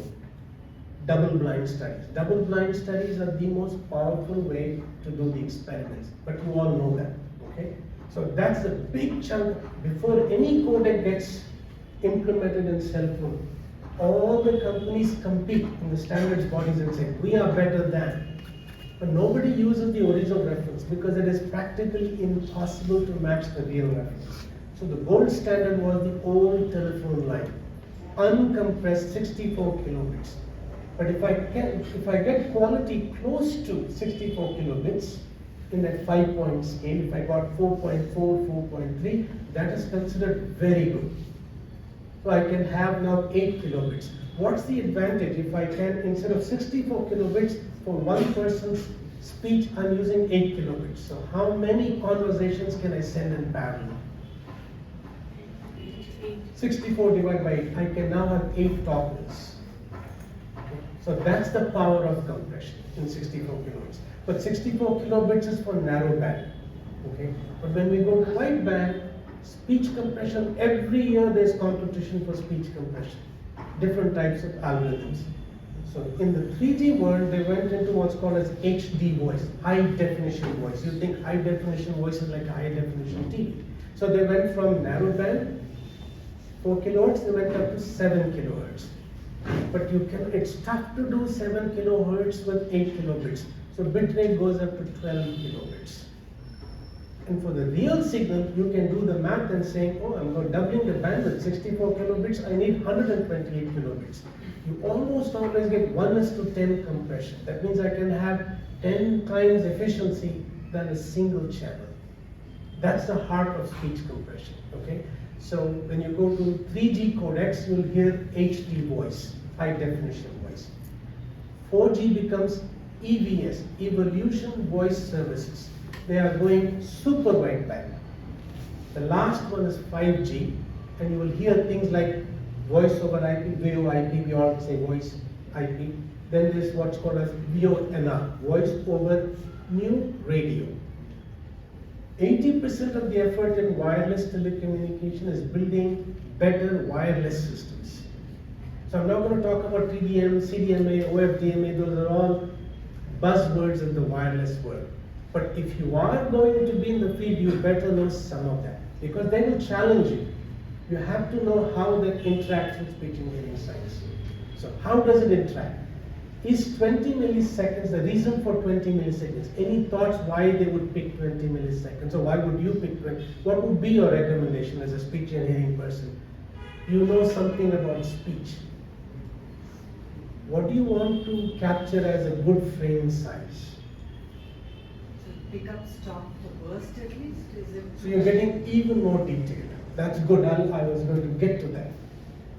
20 milliseconds, they want something called as quasi-stationary. The assumption they make is in 20 millisecond speech, any segment of speech, nothing is changing within that. Then I can model that. Remember, they're dealing with averages.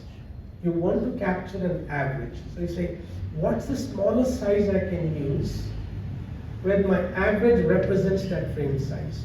Just like we do with the regression analysis. You have the mean, you get a regression line, you think, oh, that's a slope, but we forget the variability part. So for now, let's forget the variability part. We shouldn't, but just for this discussion, let's forget it. Okay? So 20 milliseconds is considered as quasi-stationary speech. Now, speech acoustics, folks. Where do you think that may be a problem, or is there a problem? Those who have done acoustic analysis of speech, maybe nobody's taken different consonants will be having, your burst and VOT, all these things keep changing. So VOT, typical VOT, let's assume for voiceless sounds is maybe 40, 60 milliseconds. But for voice, it matters quite a bit for consonants. Stops of plosives are rapid, dynamic. You need better resolution. Vowel sounds, glides, diphthongs, easy, much easier. Fricatives, continuance can go on for 200, 300 milliseconds, not a problem, right? So really what matters is for plosives. Any plosive that you know has double release, we'll try one more time. Any consonant that you know has double release, Wheeler stops. K and G, they have double releases, right? That particular question I asked you is going to be in the exam that Dr. Natraj or whoever teaches speech perception is going to be. So remember that answer. Okay? If it doesn't, you can blame me for it. Why didn't that question come, right? Double plosives, and it's hard to capture that. All of these models were based using American English or British English. But is this true for other languages? What do I do with sounds like Gujarati nasal vowels? Or some of the sounds in your languages that you speak? You said VOT, p, p, b, b, a lot more challenging. Pitch resolution. Usually pitch is given least number of bits. They think pitch doesn't change much. In 20 milliseconds.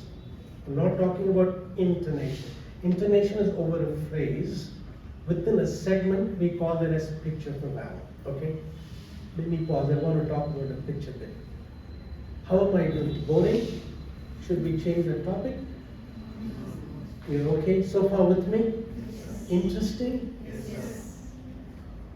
I think Dr. Natraj must have told you before, say only good things. He can't say anything else, no? See? You need a 0 and a 1. Without that, it's hard. It's okay to give feedback. What I am trying to do is modulate my talk. Should I be more technical, or this is I'm boring them? Let's change and make it less technical. No, I think So I don't say anything yet. Not you. Wait. Should I be less technical, or is this good, or you want me to be more technical? This is good. This is good. This is okay. Useful. If you think it is useful, you owe me a cup of coffee someday, okay? If it's not useful, Dr. Natraj owes me a cup of coffee because he made the mistake of inviting me. And if you think it was useless, you can blame it on Dr. Asha. Just so. Pitch for voice, for give away part of the answer. Okay. So pitch resolution is not given much attention. Do you think pitch changes within a vowel, or how many sounds? Do you have any idea about pitch change on and vowel sounds? Any thoughts? What's that? The tonal languages? Tonal languages, absolutely important. So there is a language, dialect in Chinese called Mandarin is the dominant language, there's Cantonese. There's a dialect called Miao in the southwestern part of China. H-M-O-N-G, Hmong. Okay? We have a hard time with those combinations, right?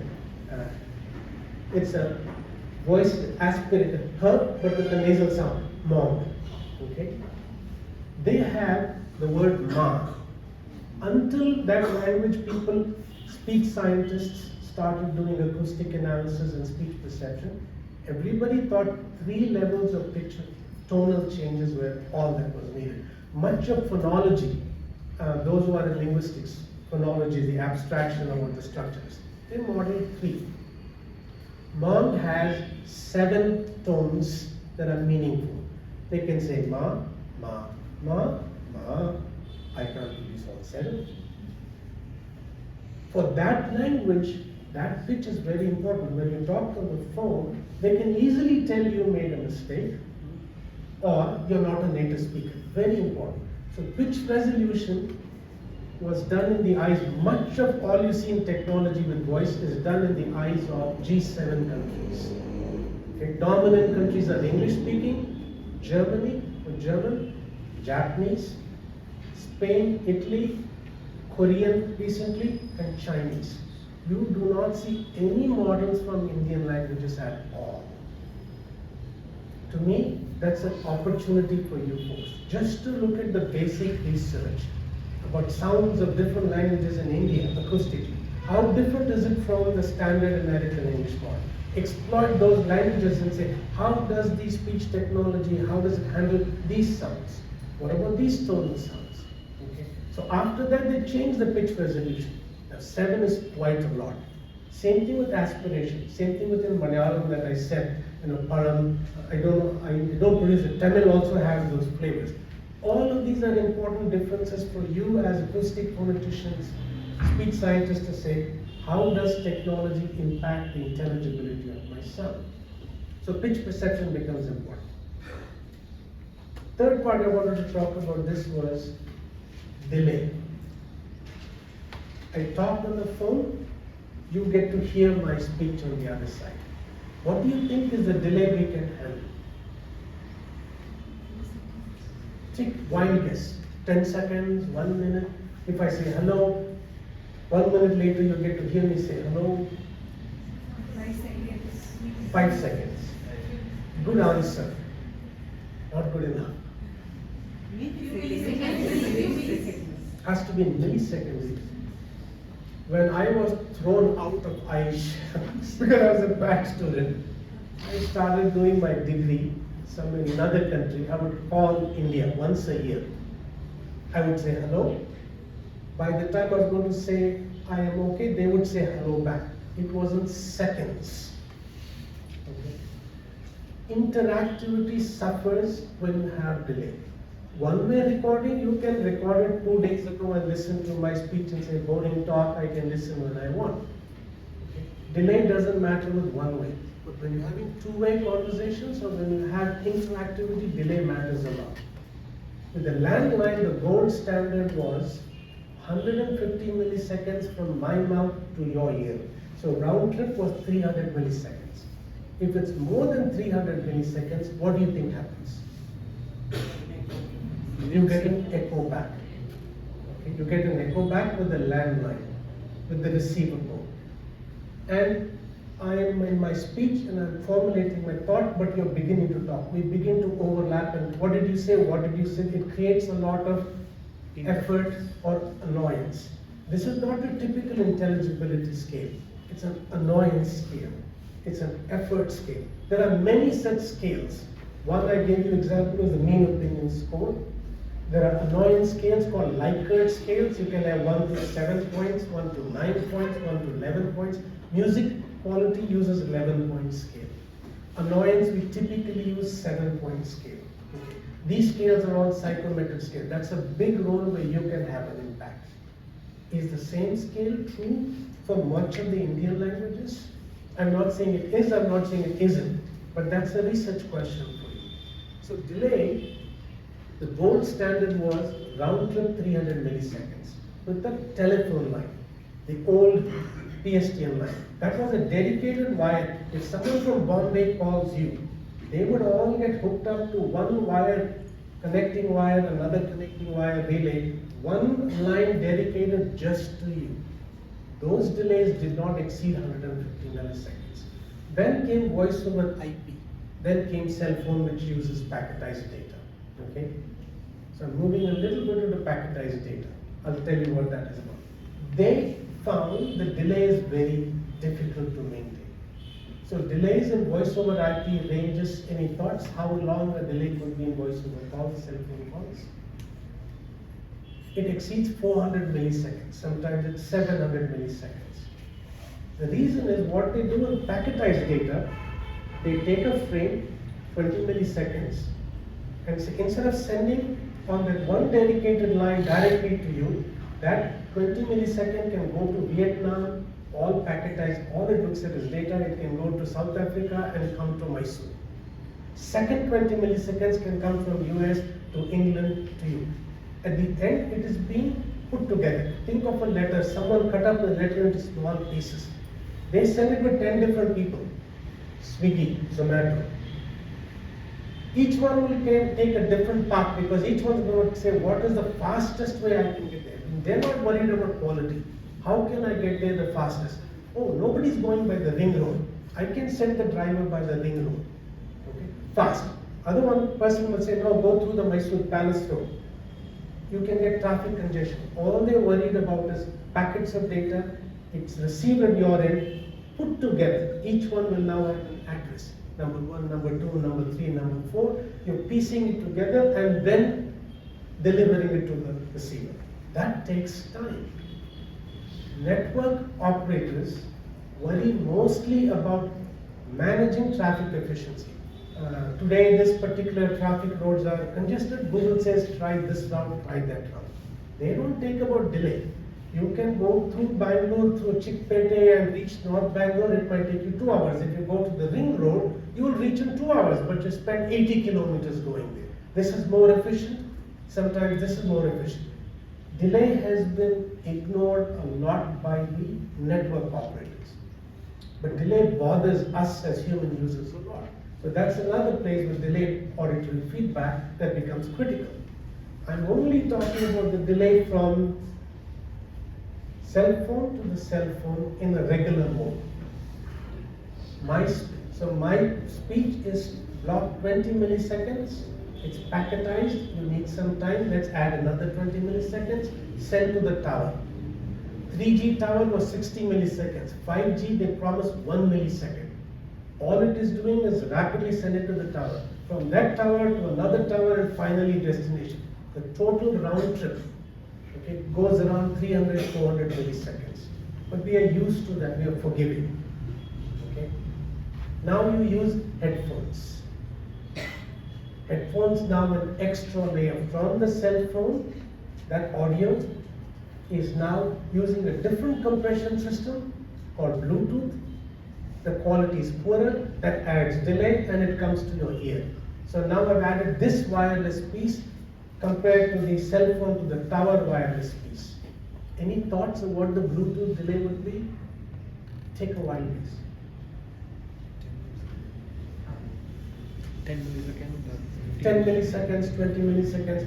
If we achieve 20 milliseconds, that will be absolutely fantastic. 4.2 Bluetooth gives you 200 milliseconds delay just between the phone and the Bluetooth because they are reconverting that speech signal, recoding it with the Bluetooth standards because the power is less, they're adding delay. So now I added 200 milliseconds delay to my 400 milliseconds delay.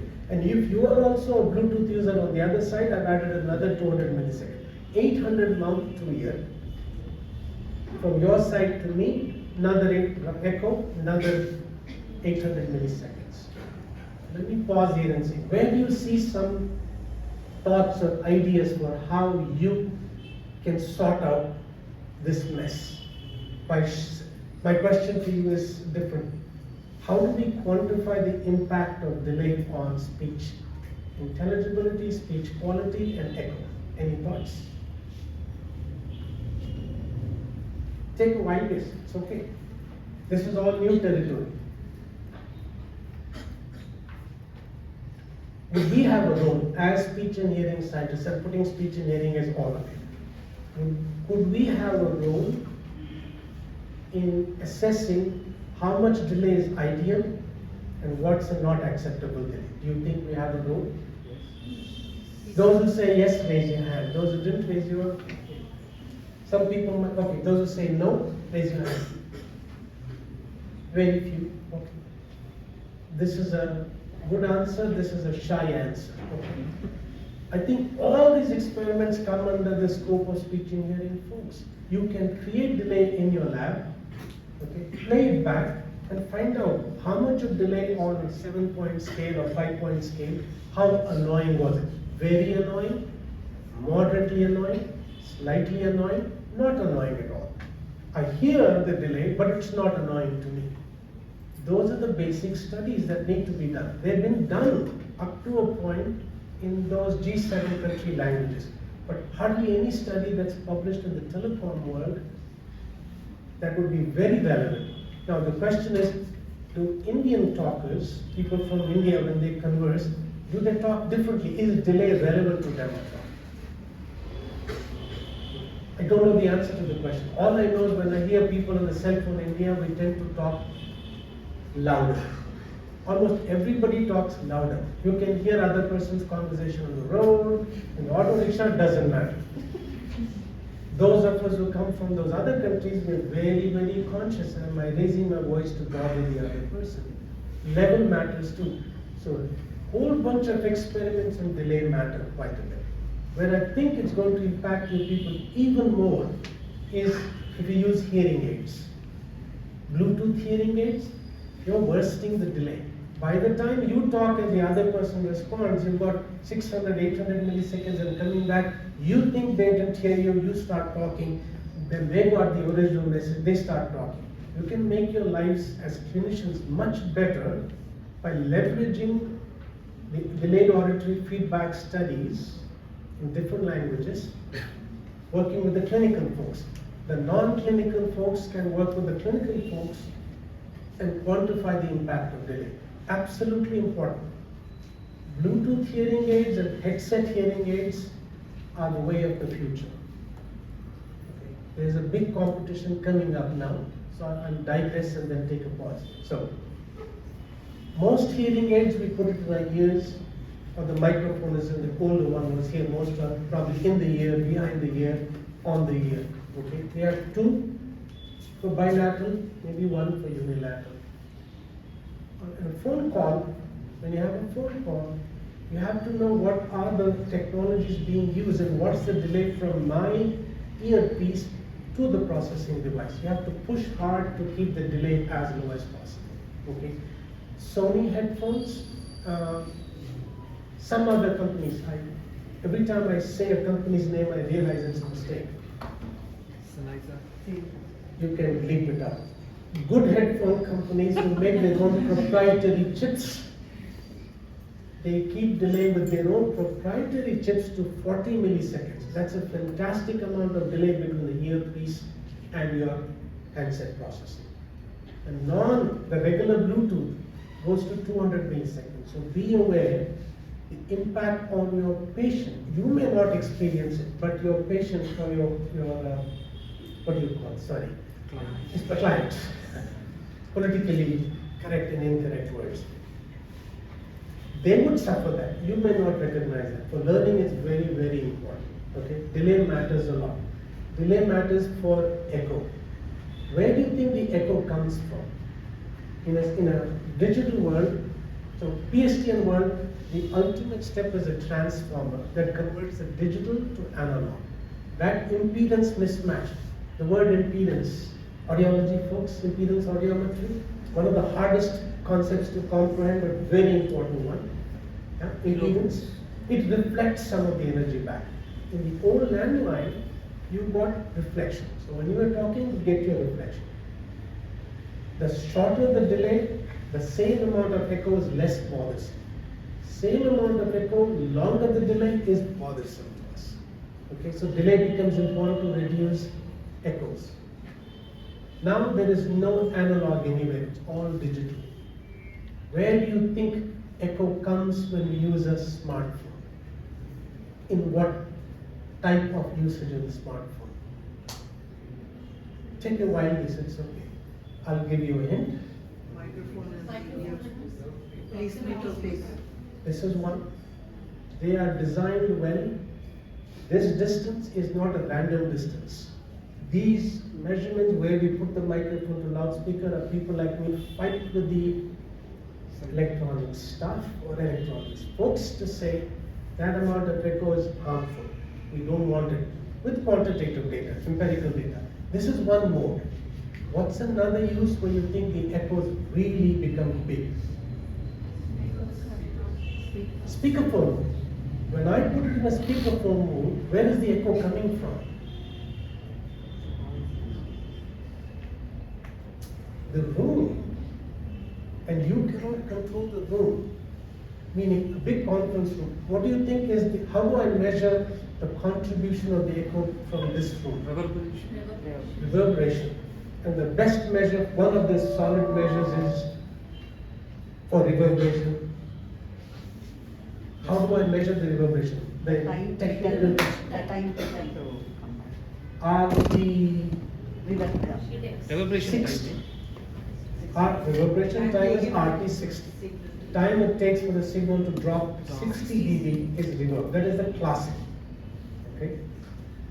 What do you think is the reflection of this room?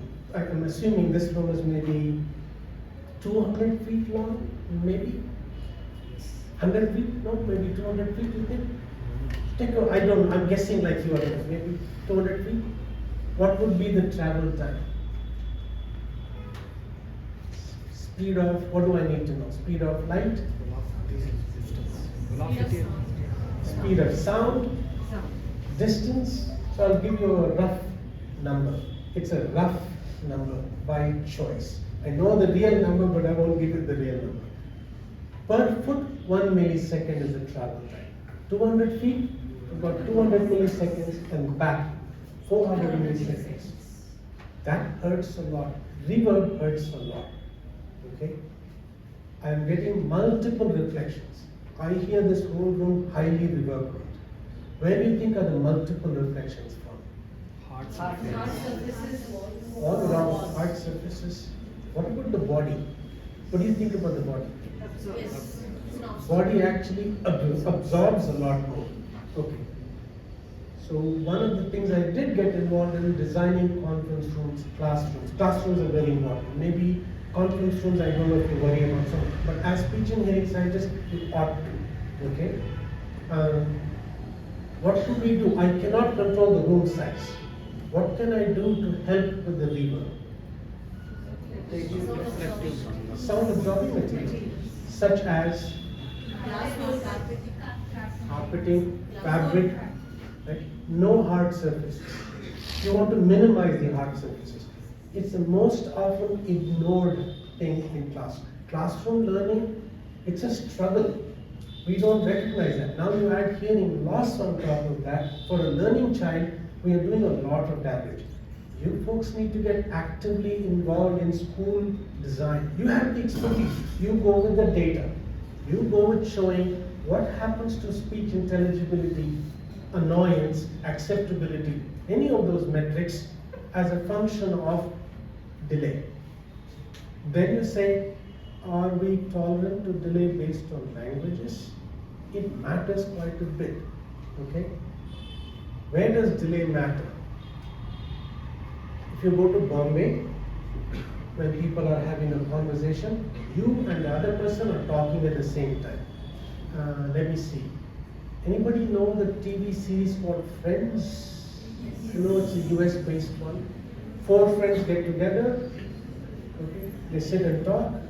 Or Seinfeld, in the restaurant, they all say, like Dr. Natraj said, you invite Dr. GP, Dr. Jagdish, Dr. Asha said, let's have dinner together. He's talking at the same time, Dr. Jagdish is talking, Dr. Jit, we're all talking about ourselves. Simultaneous talking, that's a New York style of talking. Nobody's listening to the other person. At the end of dinner, we say, we had such a great time, let's do this again next week. Okay? I'll give you a completely different scenario. Sweden and Finland. I captured it in a joke. Two Swiss friends or two Finnish friends call each other, one guy one day before. Says, let's go ice fishing at 3 a.m. tomorrow morning or tonight. The guy says yes. They all pack up, bundle up, winter coats, they go drive in the middle of the frozen lake, they make a hole, one guy puts a fishing rod, the other guy puts a fishing rod. 10 minutes go by, 20 minutes go by, not a word is spoken. After 30 minutes, one guy says, how was your day yesterday? The second person says, did you call me to fish or did you call me to talk? Completely different culture. Okay? Our interaction styles are highly culture dependent. Alright? Delay matters in those cultures where they're waiting for feedback. But if you're a New York style, Bombay style talker, you're really not paying attention to the other person. You can walk away from it. But not so for important stuff. Where does this feedback matter? We are only looking at auditory feedback. Feedback is an interesting concept. Research for you folks. Now the research question for you folks. Before I talk about the research, how am I doing on time? So far so good, okay. Should we take a pause? Should we take a break? Yeah. Do they not drink coffee during? They get their lunchtime. Okay. We can have a break then. Okay, I'll finish this one talk about feedback and then we can take a break. Sure. Because I don't want you to end up as a student that I was. I would attend one lecture, I would bunk the second lecture, go to the canteen, have coffee, hide, go around, attend the third lecture. Please don't do that. I was the only bad student who did that. All the other students like Dr. Raj Lakshmi, Dr. Asha, they were all good students, so follow their footsteps. Okay? So about delay, the Finnish part of it that I said. Feedback. I know. Eventually she'll say, Gopal, feedback.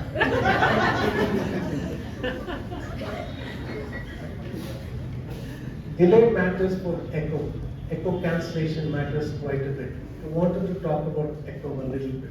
Okay? So this delay example I gave you about different cultures, it matters. The feedback, the only example I'll give feedback and we'll take a break and I'll get feedback from you folks to say, is my content okay, or do I need to change it and move to the medical or clinical applications.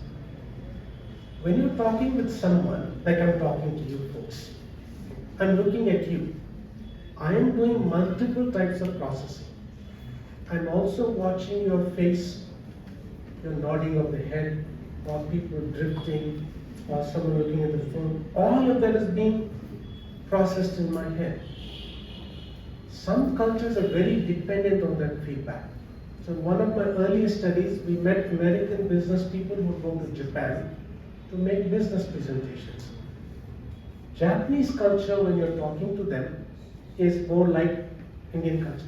Hi, hi. Every third word you speak, we would acknowledge. Hi, hi, oh, hi, hello, hi. Americans are the opposite side. Poker face. If a Japanese person is talking, no expression on the face. At the end, the Americans came out very frustrated with the Japanese business people. These are executives, mind you. People like us don't have a role. I get thrown out, I get argued a lot. That's where the influencer part comes in. When we did get some data, Americans were very frustrated. They thought the Japanese people were interrupting them a lot. Okay? The Japanese people thought they were frustrated with the Americans. They said they were not paying any attention to me. They're looking at me like a blank stare. Nobody is right or nobody is wrong. That's what your culture is used to. Okay? If you're being scolded by your teachers, which I'm sure none of you get scolded, I was always almost scolded throughout my life. You put your head down, they would yell at you. Look at me. Look at me and they say, how dare you look at me? Put your head down. But when you're not talking to figures of authority, so there's a mode of who you're talking to. With your friends, you want to know they're paying attention to you. If I am talking to you and doing like this, you'll wonder how much my attention span is going into this. That feedback, non-verbal feedback or vocalized feedback, is called back channeling. It's a powerful concept. It gives a lot of feedback to the talker and the listener. In communication, we're taking it all of that. So I've gone from speech to hard to say non-speech, vocalizations of speech behavior, verbal feedback. Back channeling is very important. We lose that when we're doing phone calls. So you're relying primarily on the speech or auditory signal. It's even more important to take care of delay. You can get away with because of the video feedback, even if I didn't say something, visual feedback, you can deal with take liberties with some of the distortions. But when it comes to phone call, when it comes to hearing aid folks, visual feedback becomes very important. Coffee break time. Yes? Yes. With your permission, sir. Okay. Thank you. Turn it off? Yeah.